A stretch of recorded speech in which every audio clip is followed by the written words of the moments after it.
Hello বন্ধুরা, কেমন আছেন আপনারা? আশা করি সবাই অনেক ভালো আছেন। তো আজকে আমরা নিয়ে আসলাম নতুন একটা মুভির এক্সপ্লেনেশন। আর এই মুভিটা ব্রাজিলের কিংবদন্তি প্লেয়ার জীবনের উপর ভিত্তি করে তৈরি করা হয়েছে। তো চলুন বেশি কথা না বলে এই অসাধারণ মুভিটা এক্সপ্লেন করা যাক। তো মুভির শুরুতে আমরা ব্রাজিলের একটা বস্তি দেখতে পাই, যেখানে বাচ্চারা জুতা পালিশ এর কাজ করে। বাচ্চাগুলো কাজ শেষে বস্তির গলিতে পড়ে থাকা পুরোনো কাপড় দিয়ে ফুটবল খেলা শুরু করে এবং তারপর খেলা শেষে তারা কাদা ছোড়াছুড়ি করে। তো এই বাচ্চাগুলোর মধ্যে একটা বাচ্চা অনেক ভালো খেলে, তার নাম ছিল টিকু। এখানে আমরা টিকু আর তার ছোট ভাইকে দেখতে পাই, যার নাম ছিল জুকা। তো তারা দুজন যখন খেলা শেষে বাসা আসে, তখন তাদের মা তাদেরকে জিজ্ঞাসা করে, তোমাদের শরীরে এত কাদা কোথা থেকে আসলো? তখন টিকু বলে, জুতা পালি শেষে যখন আমরা দুজন বাসায় আসছিলাম, তখন জুকা পা পিছলে নদীতে পড়ে যায় আর এই জন্য কাদা লেগেছে। কিন্তু ছোটজন জুকা ভুলবশত মাকে বলে দেয় ফুটবল খেলতে গিয়ে ময়লা পানিতে পড়ে গেছে। আর এই ফুটবলের কথা শুনে তার মা অনেক রেগে যায়। আর এখানে আমরা বুঝতে পারি যে ওর মা চায় না যে ওরা ফুটবল খেলে, কারণ টিকুর বাবা একসময় অনেক বড় একটা ফুটবলার ছিল আর সে ক্লাবে খেলতো। কিন্তু হাঁটুর ইনজুরির কারণে তাকে ফুটবলকে চিরদিনের জন্য বিদায় জানাতে হয়েছিল এবং বর্তমানে সে হসপিটালে সুইপারে কাজ করে। টিকুর মা চায় না তার ছেলেরা কোনোভাবে পড়ালেখা বাদ দিয়ে ফুটবলে ইনভলভ হোক, আর তারপর তাদের বাবার মতো তাদেরকেও সুইপারে কাজ করতে হোক। আর এই সালটা হলো 1950 সাল, যেই সময় ওয়ার্ল্ড কাপ চলছিল। আর সেদিন ফাইনালে ব্রাজিল উঠেছিল আর ব্রাজিলের খেলা হচ্ছিল। তো সব লোকজন কাজ কাম বাদ দিয়ে রেডিওর সামনে বসে খেলা শুনছিল। কিন্তু দুর্ভাগ্যজনকভাবে ব্রাজিল সেদিন অনেক বাজেভাবে হেরে যায়। আর ব্রাজিল হারার কারণে সবার চোখে পানি চলে আসে, এমনকি টিকু, যে কিনা ঘরের চালের উপর বসে খেলা দেখছিল, তার চোখেও পানি চলে আসে। তো বুঝতেই পারছেন ব্রাজিল আর্জেন্টিনা কত দূরে। তো ওদের খেলার জন্য যদি আমাদের দেশে কাটাকাটি মারামারি হয়, তাহলে ওদের দেশের মানুষের ওদের দেশের খেলার প্রতি কতটা আগ্রহ।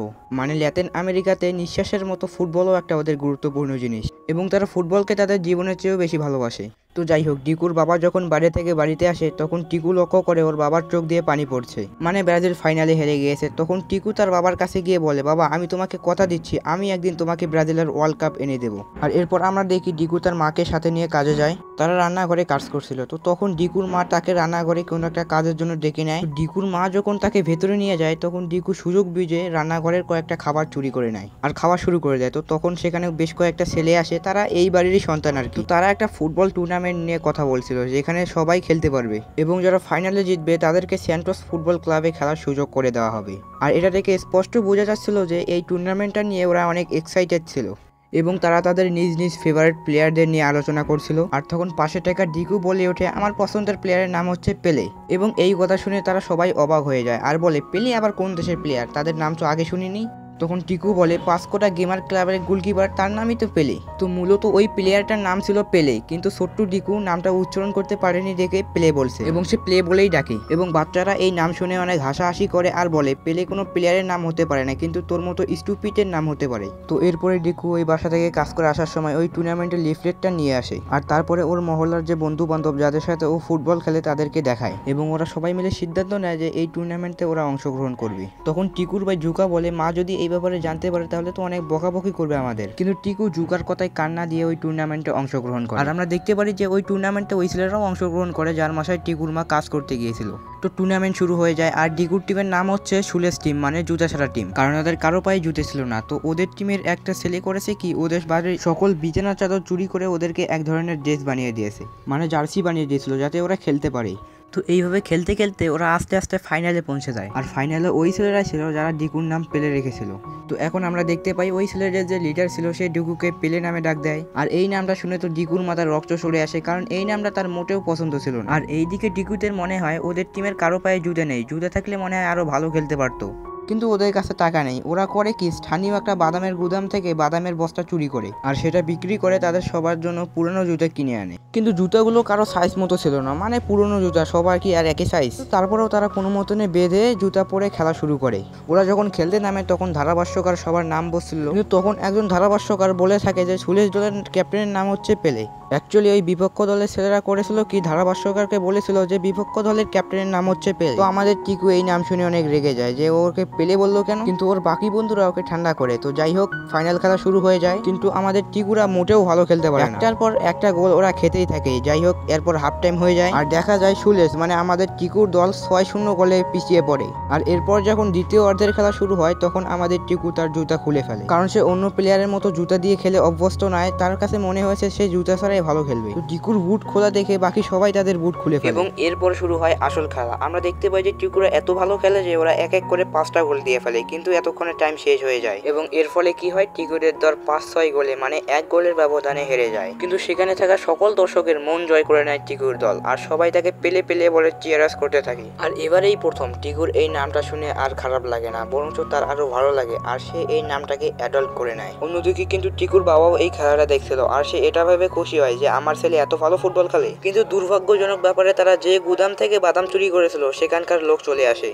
তো ওদের দেখেই তো টিকু আর তার বন্ধুরা সেখান থেকে পালাতে থাকে, কিন্তু লোকগুলো তাদেরকে ধাওয়া করতে থাকে আর তারা পালাতে গিয়ে জঙ্গলের মধ্যে ঢুকে পড়ে। তখন টিকুর সাথে ছিল টিকুর সবথেকে ঘনিষ্ঠ বন্ধু ডিয়েগো। তোরা দুজন জঙ্গলের মধ্যে একটা মাটির গর্তে লুকে পড়ে, কিন্তু তখনই বৃষ্টি হতে থাকে আর বৃষ্টির কারণে মাটি ধস হতে থাকে আর ওই মাটির গর্তে মাটি চাপা পড়তে থাকে তারা। কিন্তু টিকু অনেক কষ্ট করে গর্ত থেকে বের হতে পারলেও ডিয়েগো আর ওই গর্ত থেকে বের হতে পারে না এবং সে গর্তে চাপা পড়ে যায় আর সে সেখানেই মারা যায় এবং এটা একটা হৃদয় বিদারক দৃশ্য ছিল। তো যাই হোক, এই ঘটনায় টিকু অনেক ভেঙে পড়ে এবং টিয়াগোর মৃত্যুর জন্য সে নিজেকে দায়ী করে এবং সে ভাবে তার মাথায় যদি এই টুর্নামেন্টের ভূত না চাপতো আর বাদাম না চুরি করতো তাহলে টিয়াগোর আজ মৃত্যু হতো না। তো টিকুর মা টিকুকে অনেক সান্ত্বনা দেয়, কিন্তু এই ঘটনার পরে টিকু অনেক চুপচাপ হয়ে যায়, এমনকি সে ফুটবল খেলাও বাদ দিয়ে যায়। তবুও ডিকুর বাবা চাচ্ছিল ডিকু আবারও ফুটবল খেলুক আর এই জন্য ডিকুকে অনেক উৎসাহ দিতে থাকে, অনেক চেষ্টা করতে থাকে যাতে ডিকু আবারও ফুটবল খেলে, কারণ সে ডিকুর ফুটবল খেলা দেখেছে। সে বিশ্বাস করে যে ডিকু একদিন অনেক বড় একটা ফুটবলার হবে। তো এরপর আমরা একদিন দেখি ডিকুর বাবা ডিকুকে আম দিয়ে ফুটবল প্র্যাকটিস শেখাতে থাকে, কাঁচা আম দিয়ে শট নেওয়া আর পাকা আম দিয়ে ব্যালেন্স করা শেখাতে থাকে। যদিও প্রথমে ডিকু কোনো গুরুত্ব দেয় না তবুও, কিন্তু আস্তে আস্তে সে তার বাবার সাথে প্র্যাকটিস করা শুরু করে। তো ধীরে ধীরে সময় পার হয় আর 9 বছরের ডিকু এখন কিশোরে পরিবর্তন হয়ে গেছে। ডিকুর মা ডিকুকে প্র্যাকটিস করতে দেখে ফেলে, তবে তার মা কোনোদিনও চাইতো না তার বাবার মতো সে ফুটবলার খেলুক, কিন্তু ছেলের খেলার প্রতি আগ্রহ দেখে সে সাবেক ব্রাজিলিয়ান ফুটবলার ওয়াল্টার ডামাকে সে ডিকুর ফুটবল খেলা দেখায় আর সে ডিকুর প্র্যাকটিস দেখে ইমপ্রেস হয়ে যায় এবং ডিকুকে সান্টোস ফুটবল ক্লাবে খেলার সুযোগ করে দেয়। কিন্তু ওই ক্লাবে ডিকুর প্রথম দিনের পারফরমেন্স অনেক বাজে ছিল। তো ডিকু নিজের ওপর এতখানি বিরক্তি এবং হতাশ হয়ে যায় যে সে সিদ্ধান্ত নেয় সে বাড়িতে চলে আসবে। তো বাড়িতে আসার জন্য সে যখন ট্রেন স্টেশনে অপেক্ষা করছিল তখন সেখানে ওয়াল্টার ডামা চলে আসে। সে টিকুকে জিজ্ঞাসা করে তুমি কোথায় যাচ্ছ? তখন টিকু বলে আমি বাড়ি চলে যাচ্ছি, কারণ আমি অন্য খেলোয়াড়দের মতো ভালো খেলতে পারছি না আর আমি এখন গিয়ে যদি পড়াশোনা না করি তাহলে আমার বাবার মতো আমাকেও টয়লেট পরিষ্কার করতে হবে। আর তখন ওয়াল্টার ডামা বলে তোমার খেলার পদ্ধতি সবার থেকে আলাদা আর এই পদ্ধতি অনেক কার্যকর। মধ্যযুগে শত্রুদের মোকাবেলা করার জন্য আমরা ব্রাজিলিয়ানরা জিঙ্গা নামের একটা পদ্ধতি ব্যবহার করতাম আর আমাদের এই ফুটবল খেলার মধ্যেও কিন্তু ওই জিঙ্গা নামের পদ্ধতিটা ব্যবহার করা হয় আর এর ফলে ফুটবলের সৌন্দর্য এবং গতি অনেক বেড়ে যায়। 1950 সালে ব্রাজিল অনেক খারাপভাবে হেরে যাওয়ার কারণে সবাই জিঙ্গা স্টাইলকে দোষারোপ করে আর তারপরে থেকেই জিঙ্গা স্টাইলকে নিষিদ্ধ করা হয়। এখানে জিঙ্গা স্টাইলটা হলো এমন একটা স্টাইল যেখানে করবে কি একটা ফুটবলার বা স্ট্রাইকার একাই বল নিয়ে গোল দিয়ে দিবে আর এখানে ওই লোকটি আরো বলে তোমার খেলার স্টাইল জিঙ্গা স্টাইলের মতো। আর এই কথা বলে ওয়ালটাঙ্গা সেখান থেকে চলে যাওয়ার আগে ডিকুকে বলে এখন সিদ্ধান্ত তোমাকেই নিতে হবে, তুমি কি তোমার জিঙ্গা স্টাইলে বিশ্ব জয় করবে নাকি বাড়ি চলে যাবে। তবে কিছুক্ষণ পর ট্রেন চলে আসে, কিন্তু আমাদের টিকু বাড়ি ফিরে না গিয়ে ক্লাবে চলে আসে এবং খেলা শুরু করে দেয়। আর এখানে টিকু নিজের মতো করে খেলছিল এবং একটা অসাধারণ ভাবে ব্যাকফ্লিক গোল করে, যেই গোলটা থেকে কোচও অবাক হয়ে যায়। কোচ তখন বলে তুমি এটা কি করলে? টিকু তখন ভয় পেয়ে বলে সরি স্যার, কিন্তু কোচটাকে অবাক করে দিয়ে বলে তুমি যেটা করেছো সেটা আবার করে দেখাও। তো এরপর টিকু ওই ম্যাচে বিভিন্ন স্টাইলে অনেক গোল করে। এরপর দেখা যায় টিকু যে কিনা ইয়ং টিমে মানে ক্লাবের আন্ডার 16 টিমেই জায়গা পাচ্ছিল না, তাকে সরাসরি প্রো টিমের জন্য জায়গা দেওয়া হয়। তো মাত্র 15 বছর বয়সে টিকু যেটা করে স্যান্টোসের মেন টিমে যোগ হয় এবং অনেকগুলো টুর্নামেন্ট জিতে যায়। তো দেখতে দেখতে এখানে অনেক বছর কেটে যায় আর আসে 1958 সাল। বিশ্বকাপে ব্রাজিলের দল ঘোষণা করা হয় আর আশ্চর্যভাবে টিকুকে বিশ্বকাপের দলের জন্য সিলেক্ট করা হয়। আর তখন কিন্তু টিকুর বয়স মাত্র 16 বছর। এই খবর যখন টিকু আর টিকুর পরিবার জানতে পারে তারা খুশিতে আত্মহারা হয়ে যায়, কারণ তারা ভেবেছিল টিকুর বয়স মাত্র 16 বছর আর এই বয়সে টিকু বিশ্বকাপে চান্স পাবে না বা সিলেক্ট হতে পারবে না। তবে তারপরেও সিলেক্ট করা হয়। তবে বিশ্বকাপ খেলতে যাওয়ার আগে টিকুর বাবা টিকুকে বলে তোমার মধ্যে এমন কিছু আছে যেটা আমার মধ্যে কোনোদিনই ছিল না, কারণ আমি যখন ফুটবল খেলতাম তখন আমিও জিঙ্গা স্টাইলে খেলতাম, কিন্তু আমি আমার কোচের কথায় একটা ম্যাচে অনেক কনফিউজ ছিলাম, আমি কি জিঙ্গা স্টাইলে খেলবো নাকি কোচের কথা মতো খেলবো। তো সেটা নিয়ে দোটানায় পরেই ওই ম্যাচে আমার ইনজুরি হয়ে যায় এবং আমি চিরতরে ফুটবল থেকে ছিটকে যাই।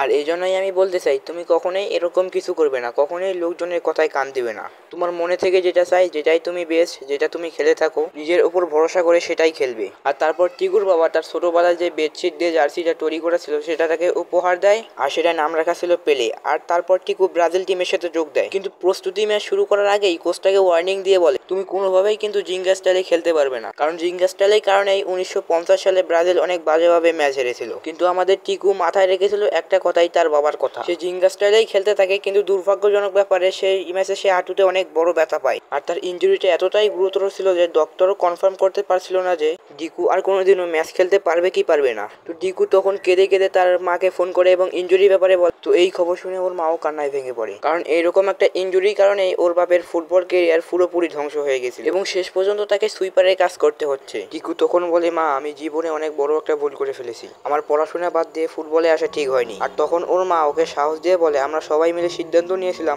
তুমি ফুটবল খেলবে, তাই যাই কিছু হোক না কেন আমরা তোমার পাশে আছি। তো এর কয়েকদিন পর ডক্টর আবার চেক আপ করে আমাদের টিকুকে আর বলে, চিন্তার কোনো কারণ নেই, চেষ্টা করলে হয়তো টিকু পরের সিজনে খেলতে পারবে। কিন্তু অলরেডি ব্রাজিল বিশ্বকাপ খেলার জন্য চলে গেছে আরেক দেশে। তো টিকুকে রিপ্লেস করার মতো বাড়তি কোনো প্লেয়ার ওদের কাছে ছিল না। তো এই কারণে সাপোর্ট হিসাবে টিকুকে দলের কাছেই রাখা হয়। তো তারপর বিশ্বকাপের প্রথম রাউন্ড শুরু হয়। আমরা দেখি বিশ্বকাপের কয়েক ম্যাচেই ব্রাজিলের অনেক প্লেয়ার ইনজুরিতে পড়ে যায়। আর কোয়ার্টার ফাইনালে ইংল্যান্ডের বিপক্ষে ব্রাজিলের মেন যে স্ট্রাইকার মাজুলা ইনজুরিতে পড়ে যায়, যেই কারণে কোচ বাধ্য হয়ে সেমিফাইনালে টিকুকে মাঠে নামাতে হয়। আর তখন ডক্টর টিকুকে বলে, তুমি যে কোনোভাবে তোমার হাঁটু বাঁচিয়ে খেলবে, আর মনে ভুলেও কিন্তু জিঙ্গা স্টাইলে খেলার চেষ্টা করো না, তাহলে কিন্তু তোমার হাঁটুতে চোট পড়বে আর তুমি কোনোদিনও দাঁড়াতে পারবে না। তো এরপর আমরা দেখি সেমিফাইনালে ফ্রান্সের বিপক্ষে খেলা শুরু হয়। টিকু তার হাঁটু বাঁচিয়ে অনেক কষ্টে খেলা চালিয়ে যাচ্ছিল। আর এরপর হাফ টাইম শেষে ব্রাজিল আর ফ্রান্স এক এক গোলে সমতায় আসে। আর এরপর বিরতির সময় ডিকু ড্রেসিং রুমে মাজুলাকে বলে, আমি আপনার মতো খেলতে পারছি না, যদি আপনার পায়ের সমস্যা ঠিক হয়ে যায় তাহলে আপনি মাঠে নামুন। আর তখন মাজুলা বলে, সমস্যা আমার পায়ে না, সমস্যা আমার মনে। আমার স্বপ্ন ছিল আমি ইউরোপিয়ান ফুটবলার হব, কিন্তু আমি সুযোগ পাইনি বলে আমাকে বাধ্য হয়ে ব্রাজিলের টিমে খেলতে হচ্ছে। আর একটা কথা, তুমি জিঙ্গা স্টাইলেই খেলো, যেটা অসাধারণ। আর আজকের ম্যাচে আমাদের তোমার সেই খেলাটাই দরকার, তুমি সবাইকে দেখিয়ে দাও তুমি কি করতে পারো। বিরতির পরে যখন খেলা শুরু হয় আমরা দেখি টিকু জিঙ্গা স্টাইলে আবার খেলা শুরু করে। আর আমরা যেমন জানি জিঙ্গা স্টাইলে বল সাধারণত পাস দেওয়া যায় না, একাই বল নিয়ে সামনের দিকে এগিয়ে যেতে হয়। তো টিকু জিঙ্গা স্টাইলে পরিপূর্ণতার সাথে সবাইকে পাস কাটিয়ে গোল করে দেয় এবং এই গোলের কারণে স্টেডিয়ামে আনন্দের বন্যা বয়ে যায়। তো এর ফলে যেটা হয়, ব্রাজিল 2-1 গোলে এগিয়ে যায়। তো এরপরে যেটা হয় আরো আশ্চর্যজনক ঘটনা, টিকু একের পর এক আরো দুটো গোল করে। টিকুর হ্যাট্রিকে ব্রাজিল ফাইনালে পৌঁছে যায় এবং সমস্ত ব্রাজিলবাসী টিকুর খেলা দেখে মুগ্ধ হয়ে যায়। আর ফাইনালে ব্রাজিলের প্রতিপক্ষ হয়ে দাঁড়ায় সুইডেন। কিন্তু খেলার পূর্বে যে প্রেস কনফারেন্স হয়, মানে সাংবাদিকদের উদ্দেশ্যে, সেখানে সুইডেনের কোচ ব্রাজিল টিমকে অনেক অপমান করে কথা বলে। তাই রেগে ব্রাজিলের কোচ প্রেস কনফারেন্স থেকে রেগে উঠে যায়। আর তারপর সবাই যখন একসাথে মিটিং করছিল তখন ব্রাজিলের কোচ সবাইকে বলে, কাল ফাইনাল ম্যাচ, আমি চাই না দুনিয়া আমাদেরকে সুইডেনের কাছে হারতে দেখুক, আর আমাদের আসল খেলাই হলো জিঙ্গা স্টাইল। আমি জানি না কালকে আমরা জিতবো কিনা, কিন্তু আমরা দুনিয়াকে দেখিয়ে দিতে চাই যে আমাদের জিঙ্গা স্টাইলের ক্ষমতা কি। তো তারপর পরের দিন ফাইনাল ম্যাচ শুরু হয়। আমরা দেখি সুইডেনের প্লেয়াররা পেলেকে 4 দিক দিয়ে ঘিরে রাখে, যাতে পেলের কাছে বল যেতে না পারে আর পেলে খেলতে না পারে। এবং প্রথম 4 মিনিটের মাথায় সুইডেন গোল করে দেয়। তো খেলার শুরুতেই গোল খেয়ে ব্রাজিলের সকল প্লেয়াররা এবং কি ব্রাজিলের সমর্থকরাও চিন্তায় পড়ে যায়। কিন্তু কয়েক মিনিটে আমাদের টিকু সকল প্লেয়ারকে কেড়িয়ে সামনের দিকে বল নিয়ে এগিয়ে যায় এবং গোল করে দেয়।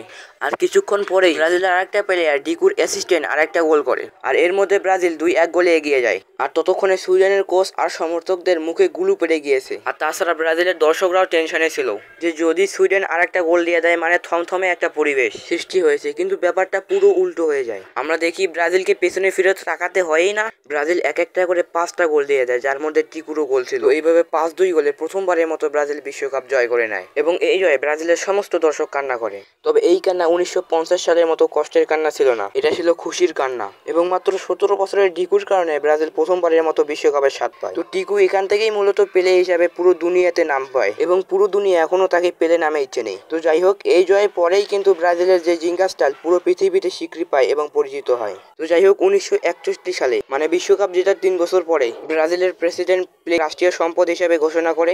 এছাড়াও পেলে হচ্ছে একমাত্র প্লেয়ার যে মাত্র 17 বছর বয়সে বিশ্বকাপে গোল করেছে এবং বিশ্বকাপ জিতেছে। এমনকি 1962 সালে এবং 1974 সালে বিশ্বকাপ জয়ে পেলের বড় ভূমিকা ছিল এবং সেই হচ্ছে একমাত্র প্লেয়ার যে 3টে বিশ্বকাপ জিতেছে এবং সর্বোচ্চ গোলের রেকর্ড পেলেরই দখলে। তবে একটা রেকর্ড কখনো পেলে ভাঙতে পারেনি, সেটা হচ্ছে এক ম্যাচে 5টা গোল করার রেকর্ড, আর সেই রেকর্ডটি তার বাবার দখলে ছিল। তো যাই হোক, অলিম্পিক ক্রীড়া কমিটি পেলেকে শতাব্দীর সবচেয়ে সেরা প্লেয়ার হিসাবে ঘোষণা করে। তো এটাই ছিল বিশ্ববিখ্যাত পেলে আর পেলের জীবন কাহিনী। তো আজকের এক্সপ্লেনেশন এখানেই শেষ, দেখা হচ্ছে অন্য একটা মুভিতে। তো ততক্ষণের জন্য আল্লাহ হাফেজ।